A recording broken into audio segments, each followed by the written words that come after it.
Ramo Hare Hare, Hare Krishna, Hare Krishna, Krishna Krishna, Hare Hare, Hare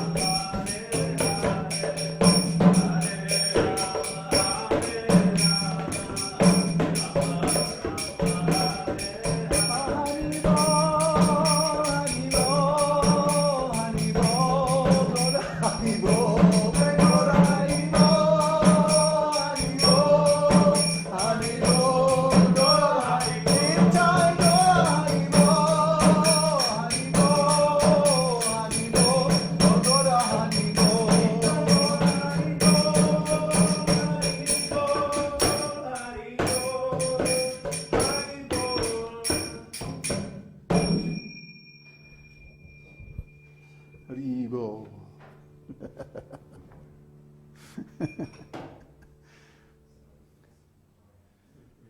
Mm-hmm.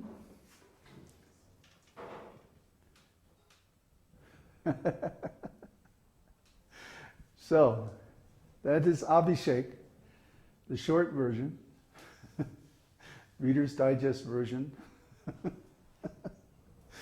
This is so much fun. So why do we worship Gaur Nitai?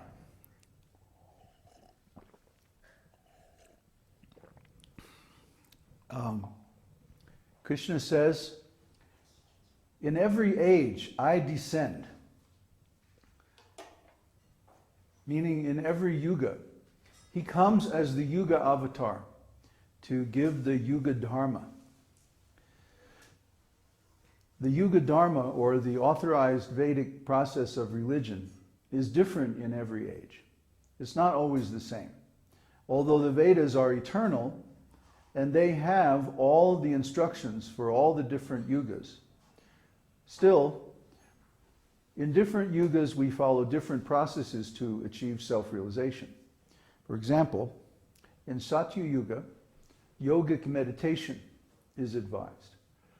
People live a long time in Satya Yuga, 100,000 years.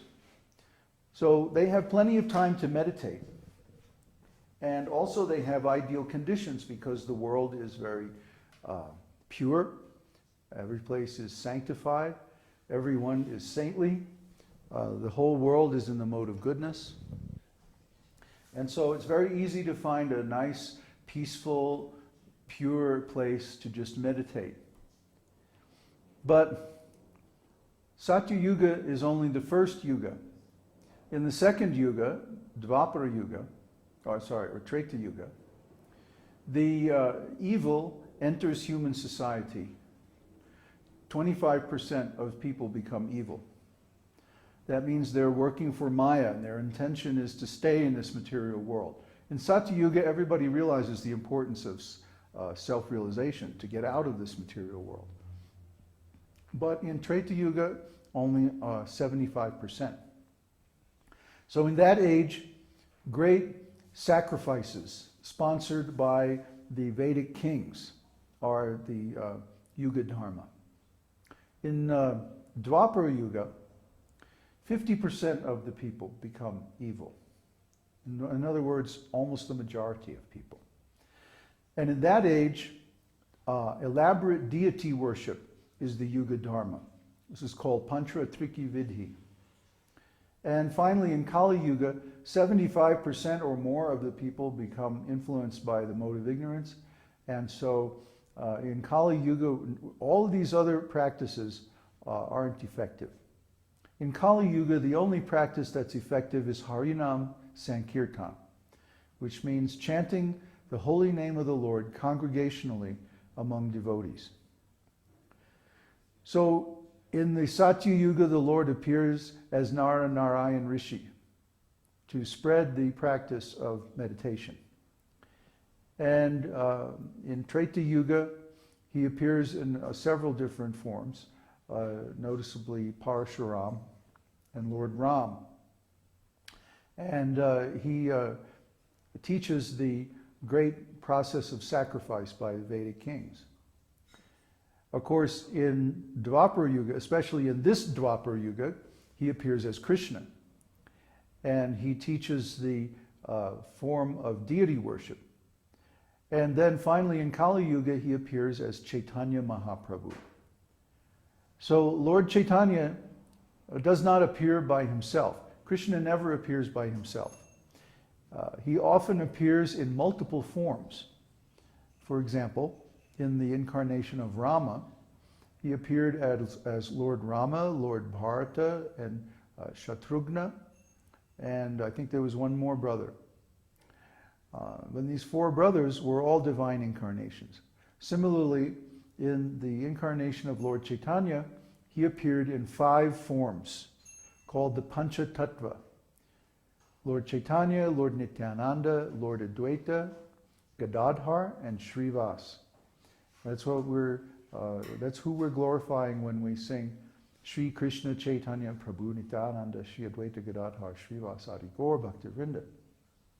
That's called the Panchatattva Mahamantra. So the incarnation of Lord Chaitanya is unique because Lord Chaitanya does not display the opulence of the power of the Supreme, at least not in the ordinary way. He doesn't appear as a great king. He appears as a Brahmana. And he demonstrates the power of devotional service by his own example. In other words, he shows us how to be an ideal devotee. And if you read Chaitanya Charitamrita, this is a wonderful scripture by Srila Krishnadas Kaviraj Goswami that recounts Lord Chaitanya's life story and also explains the philosophy behind his appearance and his activities, which is very esoteric. So we recommend that you read Chaitanya Charitamrita after reading Bhagavad Gita and Srimad Bhagavatam and Nectar of Devotion and a few other books. Otherwise you won't understand it. It's very esoteric, it's very deep. So Lord Chaitanya's appearance is for the benefit of all the living entities who are stuck in this material world and are suffering from the contact with the modes of material nature and want to get out. So we advise everybody to take up his instruction. And his main instruction is to chant the holy name. Harer Nam, Harer Nam, Harer Nam Eva Kevalam, Kalau Nastyeva, Nastyeva, Nastyeva, Gatiranyata. Chant the holy name, chant the holy name, chant the holy name. In this age, this is the only way, there's no other way, no other way to get out of this material world and attain our original spiritual nature. And why does he repeat 3 times? Chant the holy name, chant the holy name, chant the holy name. Because the chanting process has 3 stages. The offensive stage, the clearing stage, and the perfect stage. So when we first begin chanting, we chant with offenses.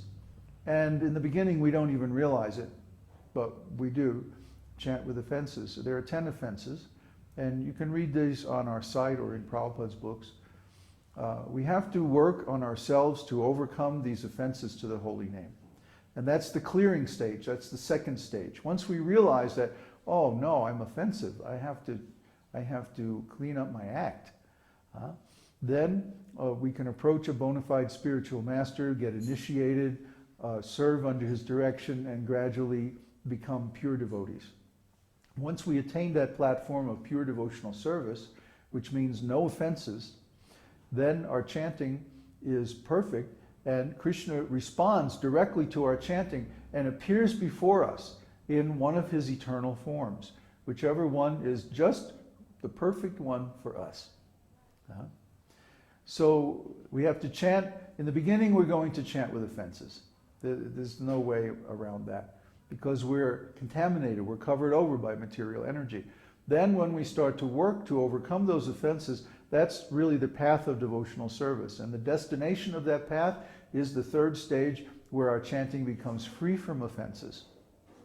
And that's what we're aiming at. Then why does he chant, there's no other way, no other way, no other way. Nastyeva, Nastyeva, Nastyeva.